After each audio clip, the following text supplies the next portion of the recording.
Good day. In today's campus news, the Caraga State University 4-H Club successfully hosted an after-school activity, Champorado Feast, this afternoon at 4 p.m.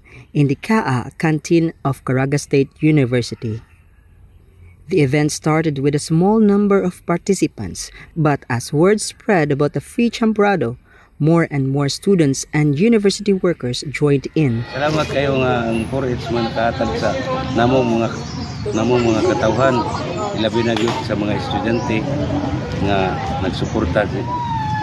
Hi, I'm Jus Micotero from Bachelor of Science Agriculture. Diri sa KA.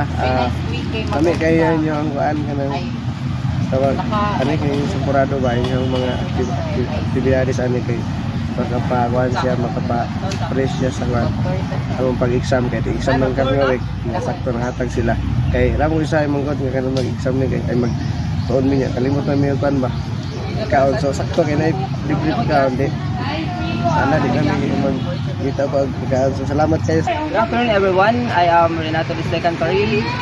I am second year BS Chemistry from the College of Mathematics and Natural Sciences, and ako masulti lang about ani nga initiatives na gi-initiate sa 4-H Club is nindot siya nga initiatives tungod kay it can boost our healthy diet, then makadungog pud siya og food security sa mga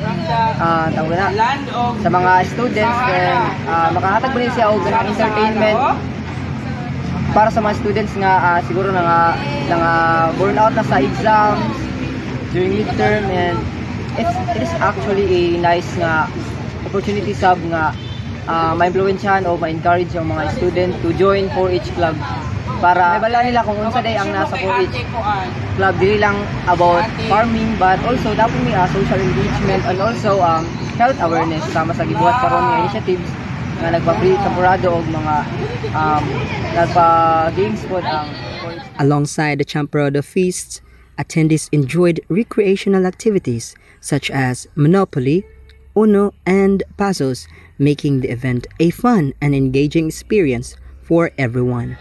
This is Harman reporting for AYVB News.